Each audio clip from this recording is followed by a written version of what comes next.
Teniendo Egghead ya finalizado en el manga, toca hacer balance de uno de los arcos más polémicos y controversiales de todo One Piece. Amado por muchos y odiado por otros tantos, Oda nos trajo a Egghead con un propósito único y diferente a lo que nos tiene acostumbrados todos los fans de One Piece. Recuerdo en aquel entonces todas las teorías de hace 2 años atrás, en las que antes de arribar a la siguiente isla que nos tocaba después de Wano, teorizábamos sobre posibles escenarios que nos íbamos a encontrar. Y aquí hemos acabado finalmente, en un sitio donde nadie esperaba, pero que gracias a Dios que hemos llegado hasta aquí, conociendo mucho más sobre el gobierno mundial, sobre el siglo vacío y conociendo por primera vez en persona al genio científico del mundo de One Piece, al Dr. Vegapunk. Hoy me gustaría hacer balance y hablar sobre lo que es para mí, que es lo mejor y por supuesto también lo peor de este arco. Ya sabéis que yo soy muy transparente y que lo que no me agrada en absoluto también lo digo abiertamente. Así que sentaos, poneos cómodos y vayamos a hablar del caótico arco de Egghead. No sin antes pedirte que me ponga en la caja de comentarios cuáles son para ti las mejores cosas y las peores cosas de este maravilloso y caótico arco. De paso, ya que estás ahí abajo y no te cuesta nada regalarte un maravilloso like para que YouTube me recomiende de nuevo y suscríbete a mi canal. Estamos muy cerca de llegar a 55.000 nakamas y sé que muy pronto lo vamos a conseguir, así que Nakama, bríndame tu apoyo, vayamos juntos en la update.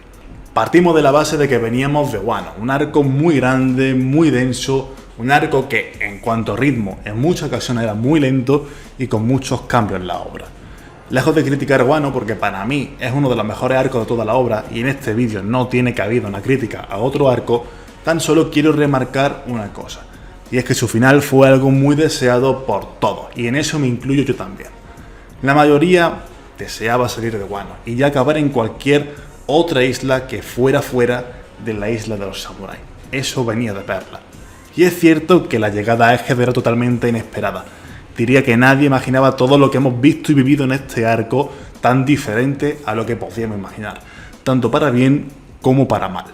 Al jugar con el factor sorpresa siempre significa sumar puntos. Para mi criterio, eso siempre es bueno. Para mi gusto lo previsible siempre es aburrido. Aunque hay veces que mola, pero en esta ocasión necesitábamos un giro de 180 grados y cambiar por completo la mentalidad de lo que nos podíamos esperar. Y el arco empezaba bien fuerte, eso sí, desde luego. La presentación del Dr. Vegapunk no dejó indiferente a nadie.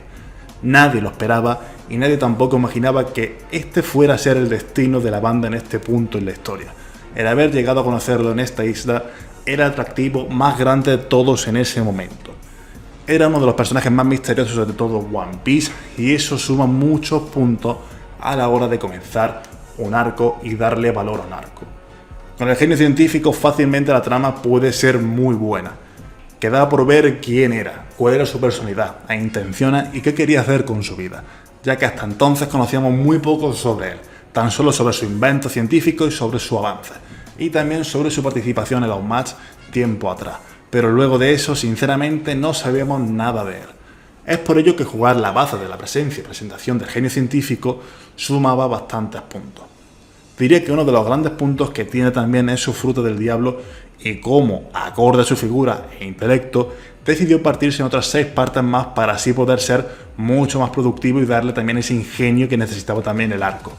Dio mucha originalidad a la trama el hecho de saber que Vegapunk no era solamente su cuerpo físico, sino que estaba dividido en diferentes satélites. Para mi gusto, un acierto total. Daba más margen de maniobra a crear más tramas y complicar un poco más las cosas a todos, tanto a nosotros como espectadores como al rival, el gobierno mundial. Otro de los mejores puntos de la obra han sido los subtramas y desarrollos de la historia, y lore de personajes que han sido importantes en la obra. Nos hemos quedado con la gana de apreciar completamente el incidente de God Valley, pero es que no era el momento de ello. Es por eso que lo que envuelve a ese conflicto y lo que se nos presentó me parece de 10. Simplemente fue en plan, oye, te doy un pellizquito de nada para que le cojas el gusto, pero oye, te reservo lo mejor para otro momento porque sé que lo vas a disfrutar y mucho. Eso a mí personalmente me encantó. Ver esa pequeña parte de God Valley trajo escenas flipantes, fue una presentación increíble, vimos el origen de personajes como Ivankov en la trama y cómo Kuma fue el salvador de muchos en ese punto. De ahí nacieron los siguientes emperadores de estas generaciones como Shirohige, Kaido o Big Mom tiempo después de este incidente. El desarrollo en la trama de Bonnie y Kuma para mi gusto ha sido de 10 y era totalmente necesario presentarnos como era debido a Jewel Riboni y ver su historia y su pasado. Y por supuesto, para mi gusto, el mayor punto de este arco se lo tengo que dar al pasado y flashback de Bartholomew Kuma, un personaje que ha sido su historia un constante sacrificio para que su hijo sobreviva y que ha inculcado unos valores que siempre tienen que estar presentes. Los valores que hoy por hoy muy poca gente conoce, como son los valores de conocer la deidad del dios del sol, Nika. Por esa parte, Oda siempre ha sido el GOAT, creando pasado y haciendo que el lore de los personajes sea increíblemente rico. Y es gracias a eso mismo, una construcción de sus pasados increíble. Y en eso, aunque poco hayamos podido apreciar de él, también entra el pasado de Kizaru, un personaje en activo de este arco y que ha tenido un papel fundamental conjunto a Saturn del desarrollo de este arco y del pasado de los personajes que son protagonistas en la historia de este arco. Nuevamente, de 10 a Oda. A su vez, también hay que mencionar el increíble despliegue de Oda con los antagonistas del arco. Creo que pocas veces en un arco que se turnaba tan corto se ha hecho un despliegue de antagonistas tan bueno, empezando y tirando con la nostalgia con el CP0 y con la posterior revelación de Stussy como traidora, y como primera creación de un clon por parte de Vegapunk. La presentación finalmente de los Seraphim, que es increíble. La llegada de presencia de Kizaru, que para mi gusto es uno de los MVP del arco sin duda alguna. Y evidentemente, aunque en estos días no pase por los mejores momentos, hablamos de Saturn, que en su llegada no se la esperaba a nadie, pero ahí estaba él y su entrada al conflicto fue una de las mejores que hemos podido apreciar en todo One Piece. Ya hablaremos de lo malo porque tiene evidentemente para hablar de ello, pero aún queda por recalcar de lo bueno de este arco. De hecho sí, tanto su presentación como la invocación del resto del Gorosei es increíble, es única y es imponente. A mí personalmente es algo que me flipa muchísimo y creo que merece la pena recalcarlo.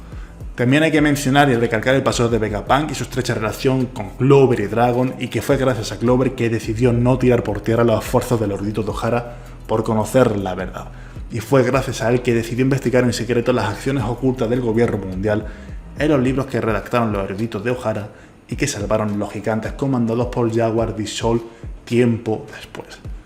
De ese modo, la victoria de Ohara se mantuvo viva sin que la marina se diese cuenta de la absurda derrota que habían sufrido en todas sus narices. Ese momento fue el peak de los momentos de Egghead. Al igual que también es peak todo lo que engloba al mundo entero el lanzamiento del mensaje de Vegapunk. El mensaje también tiene lo suyo porque se repitió un poco, la verdad, se ha dicho, pero oye, para todos hubieron revelaciones y pudimos comprender ahí la razón por la que comenzaban a perseguir a todo Di que se encontraba en el camino. Vegapunk, ese día antes de irse con San Pedro, decidió tirar fax y poner el mundo patas arriba. Al igual que la llegada de los gigantes a la isla fue legendaria, o la llegada de los piratas de Kurohige a sacar tajada de todo esto con Devon y Banagura a la cabeza, también lo fue la presentación de los poderes del Gorosei. Pero sin duda lo que más marca la diferencia, además de la cantidad inmensa de información que hemos recibido con el mensaje de Vegapunk, lo del tema de la fruta del diablo, el Gorosei o el Mother Flame y los flashbacks, vendría a ser lo que sucede fuera de Egghead y lo que para muchos y con motivo es lo mejor del arco, y no me extraña. Es que si nos paramos a pensar, fuera de la isla han pasado auténticas salvajadas. La masacre de los piratas de Kid a manos de Shanks, la derrota de los piratas del Lobo a manos de los piratas de Kurohige, la encarcelación de Kobe y posterior salvación gracias a todo Sword y Garp, y quién sabe si muerte de Garp o no muerte.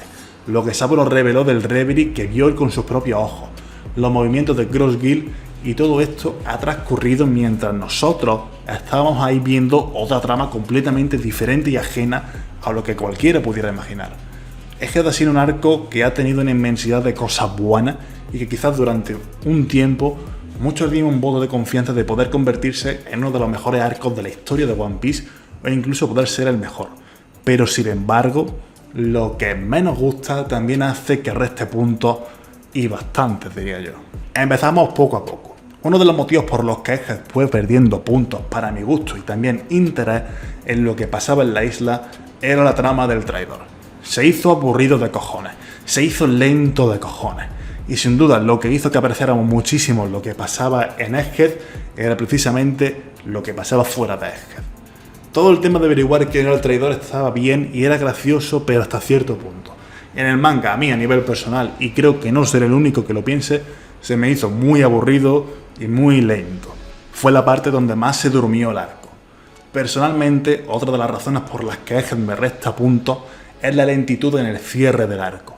Me da la sensación de que en los últimos dos arcos el cierre no es que haya sido lo peor, porque cerrar cierran bien. Por ejemplo, en Egghead el cierre ha sido bastante bueno, ha sido nice, pero esa lentitud, esa pesadez, cuando ya el ritmo te exige otras dinámicas, es lo que me hace que para mí personalmente todo lo que pueda pasar de brillar pasa a restar. Y eso se enlaza directamente al mensaje de Vegapunk. Un mensaje cargado de repeticiones de cosas que comentaba unos capítulos atrás y que luego capítulos después volvía a repetirlo. O capítulos en el que el mensaje podía ser repetir lo que ya dijo enteramente en otro capítulo. O simplemente no avanzar apenas con el mensaje. Fue para mi gusto uno de los peores momentos del arco, de un momento que debía de ser el mejor de todo el arco, por toda la tensión que se vivía, por todo lo que en sí suponía el mensaje de Vegapunk y todas las revelaciones que estaba dando al mundo entero. Y sin embargo, por capítulo entero, podíamos decir que la trama es que no avanzaba absolutamente nada y te exigía ritmo, te exigía velocidad, no te exigía lo contrario, no te exigía que durmieras el arco. Creo que ahí fue uno de los mayores fallos dentro de todo Egghead. En un punto de tensión tan grande como es ese, para mi gusto, esa lentitud y esa calma fue lo que más me jodió. Otro punto muy en contra de este arco para mí es que pese a que a nivel de antagonistas me flipe, como ya he comentado, teniendo un almirante a todos los Gorosei presentes, el hecho de que el único beneficio que han obtenido haya sido gracias a la actuación de Kizaru dice muchísimo. Tenían mucho para ganar, tenían muchísimo poder en su mano como para poder hacerle frente a los Mugiwara sin problema, porque es que además los llegaban a tener en muchos momentos en la palma de su mano y aún así fracasaron. No se sintió apenas el peligro o la amenaza. Y mira que era el momento perfecto para demostrar la peligrosidad del gobierno mundial. Pero de lejos de demostrar ese poderío, toda esa influencia con todo su Gorosei al frente, decidieron que lo mejor que podía pasar era precisamente lo contrario. Era no hacer nada. Si entre los 5 se centraron directamente en primero acabar con Luffy, podían haberlo hecho, pero no. Sabiendo el potencial de Luffy, decidieron subestimarlo nuevamente y centrarse en encontrar el Denden Mushi, cuando ya Vegapunk había revelado demasiado. Es que si por un momento se hubieran centrado en Luffy, por mucho que Dory y Brock estuvieran protegiéndolo, no tenían mucho que hacer. Pero nada, nuevamente subestiman a Luffy. Aunque para mí, y pese a lo que me gustó el papel de Saturn en este arco, para mí ha sido sin duda lo peor del arco. En su mano tuvo el acabar con la inmensa mayoría de los Mugiwara, incluyendo a Robin. Y dijo, mira, tengo prisa, me voy a por un Denden Mushi, que es más importante. Es que tenían su poder en su mano, el acabar con toda posibilidad de llegar al Octel para los Mugiwara, y parece que buscan hacerle el favor a los Mugiwara que frenarla en su camino. Es que de verdad tremendo fallo por parte de Saturn, que tenía en su cara prácticamente a Robin, y dijo, mira, vale, me estáis frenando, voy a seguir, no voy a pelear, no me interesáis.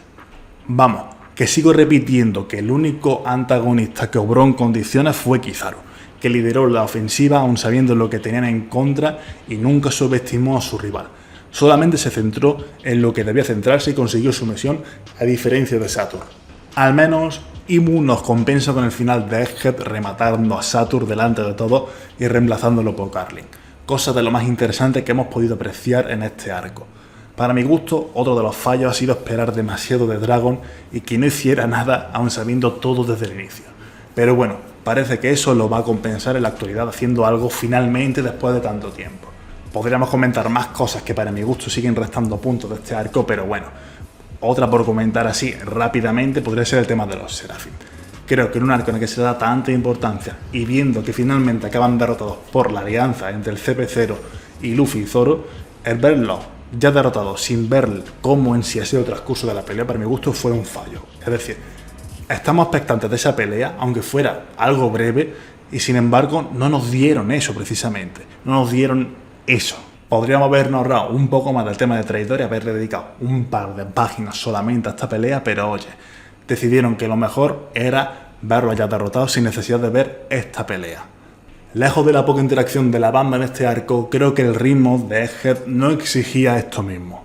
No exigía lucha, no exigía que cada Mugiwara tomara un rol predominante en este arco ni que brillara por luz propia, porque no era un arco como en Wano que sí lo exigía. Egghead era y es un arco de paso, de transición, de mostrarnos un pedazo de historia y de personajes que van a ser importantes o han sido importantes para la banda y para la historia de One Piece, y que de aquí en adelante hay un punto de inflexión muy importante para la obra. El ritmo no exigía individualidades, y eso es un punto bastante bueno.